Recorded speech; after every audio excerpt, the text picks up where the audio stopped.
and the ones that we see in Native American populations, both living today and in these Hopal cemeteries, were the mitochondrial lineages A, B, C, D, and X. Were the mitochondrial lineages A, B, C, D, and X.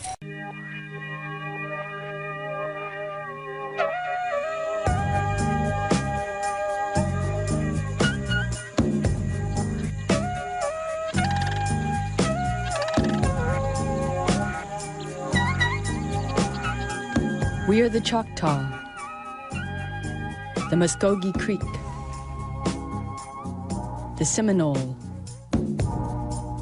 the Chickasaw, and the Cherokee. We are the children of the mound builders and heirs to a civilization that followed drifting river trade routes from the Gulf of Mexico all the way to Canada. The town of Tahlequah in northeastern Oklahoma has only a recent place in our history. Born from the Cherokee Trail of Tears, but it is a symbol of our survival. Today it is the capital of the Cherokee Nation of Oklahoma, a fitting place for representatives of our tribes to come together to discuss our histories and our future. For hundreds of years, scientists refused to believe that these great earthworks could have been built by Indians. They attributed the mounds to Viking explorers, to the lost tribes of Israel, even to the notion that our country had once been populated by a race of supermen, white men who built the mounds before they founded the great civilizations of Mexico. Scientists finally decided that the mounds had been engineered by Native Americans, but that the Mississippian culture had collapsed and disappeared in the 1500s. But we have always known that these were our relations. Our oral histories tie us to the mound builders and beyond. The migration to where we are now perhaps took thousands of years, I'm not sure, but it took a long time for our people to get here. Every time they would make a stop, they would put the sacred pole in the ground, but the next day, as an example, this pole would lean towards the direction that the people are supposed to go. The pole would give them direction, and the people would march again. And people brought everything with them, including the bones of the ancestors. And the feeling, the understanding that I get from that is that they would never return to their place of origin as far as the migration is concerned. When they reached what we now know as Mississippi River, they planted a pole in the ground. It's our understanding that a storm came, biblical proportions, and yet the next day this pole stood straight up. And since that time we've always been where we are today, our ancestral homeland in Mississippi. Tabitit abachikiyahe. Our people, when they built the mounds, they put this sacred pole down, and the spirit gave them this song, and as long as they sang the song, the sacred pole would always stand straight towards the heaven.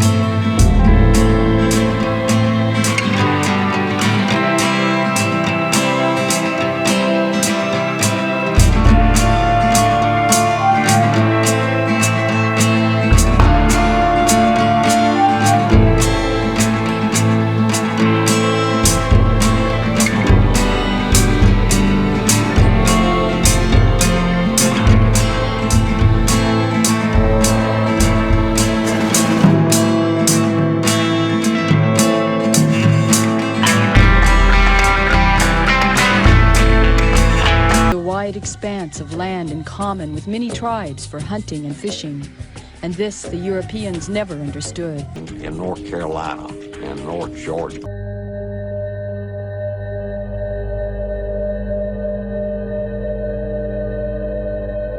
In Florida, a group claiming to be a Cherokee nation participates in a dance. In Alabama, people who call themselves a Cherokee tribe march in a parade. In Texas, a group who have declared themselves a Cherokee Nation performs a ceremony. What these three groups have in common is that none are federally recognized.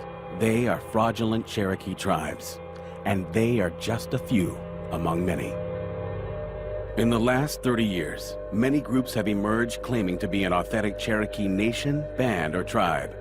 Although some of their members may have Cherokee ancestors, these groups are associations and are not legitimate tribal governments. Almost all of these groups misrepresent Cherokee culture. Some sell spiritual advice, non-Indian art, and non-Cherokee crafts. A few have tried to open casinos.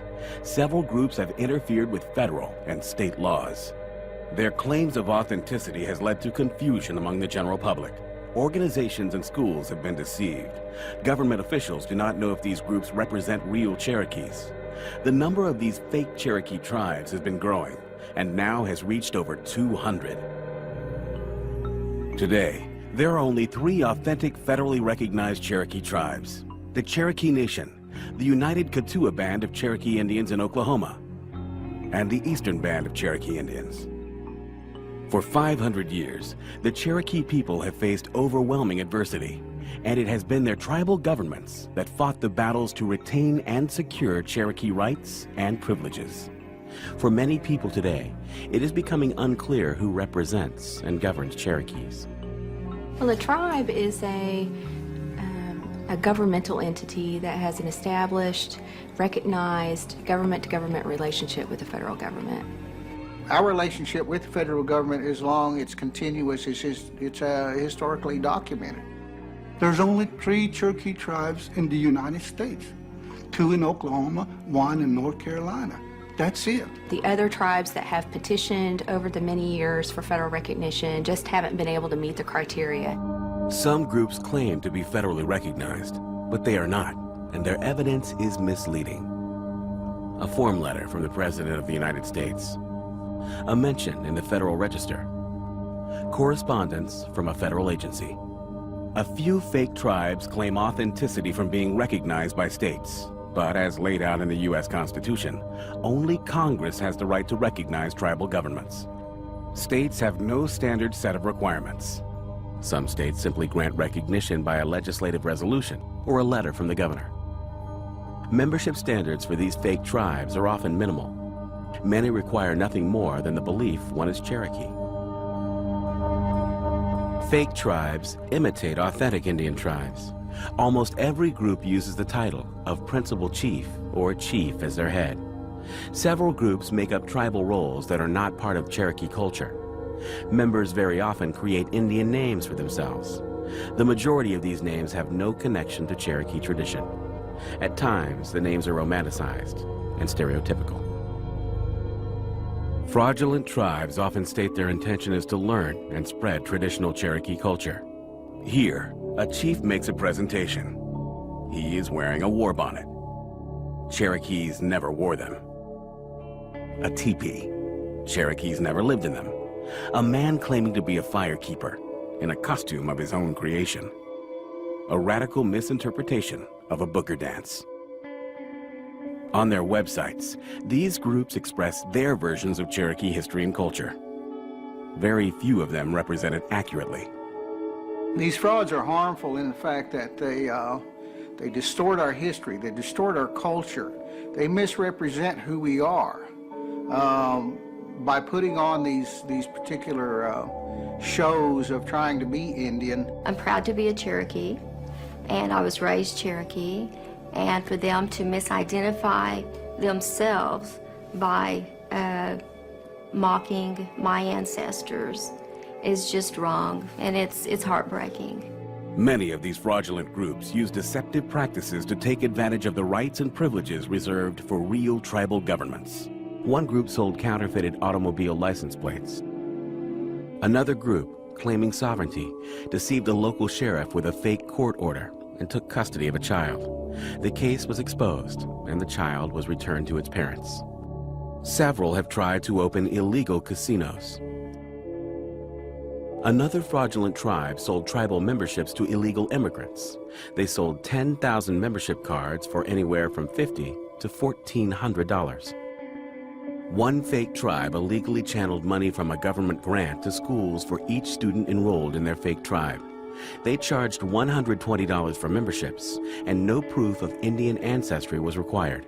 We have people out there who are scamming other people for thousands and thousands of dollars. But what really concerns me about groups that aren't legitimate is the damage they can cause, not only in outside parties and governments listening to them in terms of making federal policy, state policy, local policy, but also interfering in people's lives. To me, they're stealing our history, our culture, and that rightly belongs to the Cherokee people. I don't feel that it's right. I don't think that people should just go around just making up their own tribes, calling them whatever they want to call themselves. To be a Cherokee, you have to be a citizen, you have to be by blood. Anybody can start a club up, and it's only if you want to join it, you'll join it. But I was born into this. I can't change it. You don't have to be a citizen to learn about our tribe, and we welcome you with open arms. Starting with the Book of Nephi, the Book of Mormon tells a historical story about a Hebrew family that flees the city of Jerusalem around 600 BC. The father's name was Lehi. 1 Nephi chapter 5 verse 14 says of Lehi that he knew that he was a descendant of Joseph, yea, even that Joseph who was the son of Jacob. Though he was younger, Lehi's son Nephi was the most righteous and therefore became the leader of his rebellious brothers. Nephi records in 1 Nephi chapter 17 verse 8 that, "The Lord spake unto me, saying, Thou shalt construct a ship, after the manner which I shall show thee, that I may carry thy people across these waters." After the ship was completed, Nephi says, "We did put forth into the sea, and were driven forth before the wind towards the promised land." In verse 23, Nephi describes the final leg of the year-long journey. He writes, "After we had sailed for the space of many days, we did arrive at the promised land." The notes at the bottom of the page suggest that this Hebrew remnant landed in the Americas about 589 BC. Most LDS scholars have taught that Central America was the landing spot for Lehi's family. Arriving in the Americas, a division happened between Nephi and his oldest brother Laman. From this division, two separate nations emerged. Those who followed Nephi had God's favor and were called Nephites. 2 Nephi 5:21 describes the Nephites as being white and exceedingly fair and delightsome. The Book of Mormon teaches that the Nephites were a sophisticated people who grew into a large civilization. Helaman 3:8 describes how the Nephites populated the American continents when it says they began to cover the face of the whole earth, from sea south to the sea north, from the sea west to the sea east. Mormon 1:7 says of the growing Nephites, "The whole face of the land had become covered with buildings, and the people were as numerous almost, as it were, the sand of the sea." In all, the Book of Mormon mentions a total of 38 Nephite cities. The other nation grew from the people who followed Nephi's rebellious older brother Laman. They were now called Lamanites. 2 Nephi 5, verses 21 and 24 says of the rebellious Lamanites that, "The Lord God did cause a skin of blackness to come upon them, and because of their cursing which was upon them, they did become an idle people, full of mischief." The Book of Mormon at times describes the Lamanites as being even more numerous than the Nephites, but far more primitive. The Lamanites are said to have lived in tents in the wilderness and hunted wild beasts for food. The Lamanites and Nephites fought against each other for centuries. By the year AD 326, the general of the Nephite army was a man named Mormon. In Mormon 6:2 he writes, "And I, Mormon, wrote an epistle unto the king of the Lamanites, and desired of him that he would grant unto us that we might gather together our people unto the land of Cumorah, by a hill which was called Cumorah, and there we could give them battle." In the final battle on the hill Cumorah, the Lamanites completely destroyed all of the Nephites. Only Mormon's son Moroni escaped alive. After the battle, Moroni described what happened in Mormon chapter 8, verses 2 through 9. He says, "After the great and tremendous battle of Cumorah, behold, the Nephites who had escaped into the country southward were hunted by the Lamanites until they were all destroyed. And my father also was killed by them, and I even remain alone to write the sad tale of the destruction of my people. For there are none save it, be the Lamanites and robbers that do exist upon the face of the land." The story ends with the Lamanites being the sole surviving race of people that had come from the Hebrew immigrants of Lehi's family. This is why the title page in the Book of Mormon states, "Written to the Lamanites, who are a remnant of the house of Israel," and why the introduction page in the Book of Mormon concludes that, after thousands of years, all were destroyed except the Lamanites, and they are the principal ancestors of the American Indians. This explains why the man named Joseph Smith, who said he found and translated this historical story from ancient plates into the Book of Mormon, said of the Lamanites in 1842 that they were principally Israelites of the descendants of Joseph, and that the remnant are the Indians that now inhabit this country. And can I just say one thing? You Mormons, you have pretty odd views on Indians. That they're dark-skinned and cursed, so why you want to be in business with us, huh? We're not really Mormons, and I'm not sure that's really part of the deal anymore. Well, that's right, Margie, it's not. Yeah, but you believe in Book of Mormon, yeah? Yeah, and in Book of Mormon it says very specifically that Indians are lonesome, dark-skinned Lamanites. And just in case you didn't notice, Jerry is Indian, so is he going to have to be turned white and delightsome? Well, I don't know about that. I mean, the basis of the belief that Lamanites were the ancestors or the principal ancestors of Native Americans is doctrine. It's church doctrine. It's taught in the scriptures. The traditional view that I grew up with of the Book of Mormon is that it was a story of the people, and I think it's fair to say all the people, of the American continent. The crux of the issue is what's been taught over 170 or so odd years of Mormonism.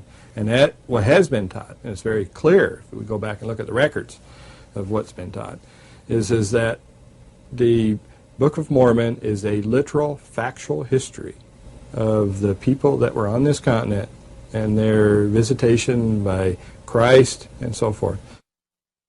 There's no evidence in the current leadership of the church that this belief is changing.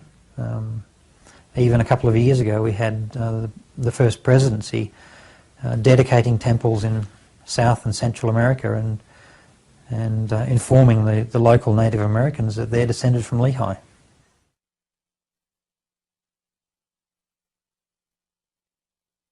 Recently, new inroads in the research on human DNA has allowed scientists to determine the relatedness of different populations around the world. Children inherit a mixture of their parents' DNA, which is a mixture of their grandparents' DNA, and so forth.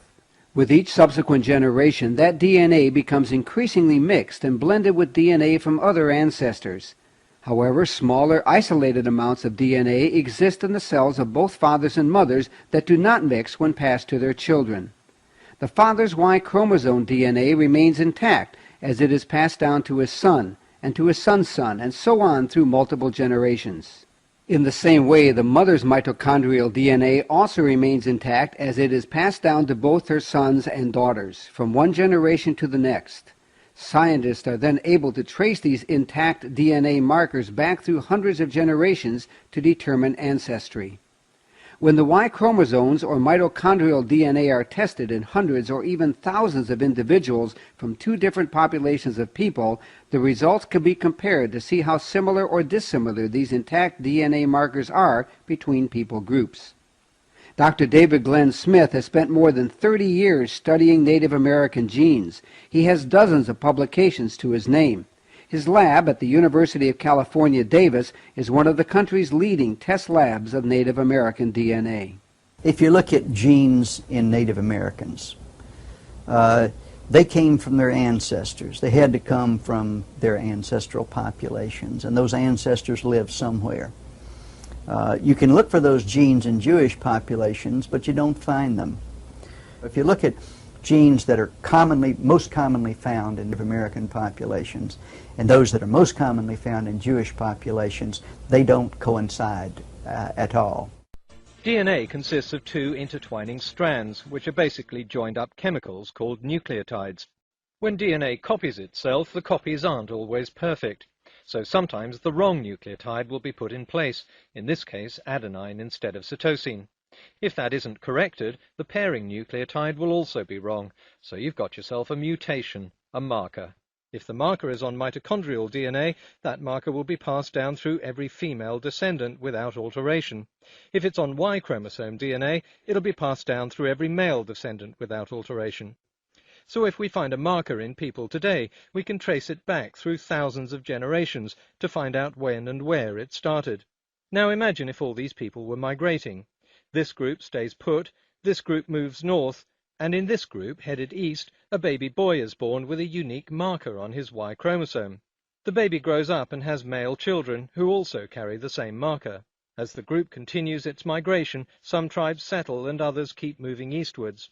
Like a leaky boat, the movement leaves in its wake a trail of descendants with the red genetic marker. So by checking the DNA of people living today, we find those with the same genetic markers. Because the mutations happen at a fairly regular rate, these ancestral markers can even be dated, so the timescale on this map marks the progress of each migration. Our ancestors moved into the heart of Europe and Asia, then later across a land bridge into the Americas. Perhaps DNA science can settle once and for all the biological question of who, for example, the Hopewell mound builders were. We can use DNA to help us reconstruct the past and the history of different populations because your DNA is passed down from your parents from generation to generation. There are certain types of DNA in particular that are very useful for reconstructing population prehistory. Your mitochondrial DNA is DNA that every person has, and you inherit it from your mother. Your mother passes it on to her children. Men don't pass it on to their children. And this type of DNA, therefore, gives us a measure of matrilineal relatedness. I collected DNA from and analyzed DNA from a couple of different Hopewell cemetery populations. When we looked at DNA from these two different Hopewell populations, from Illinois and Ohio, we found that there were 5 primary mitochondrial DNA lineages present.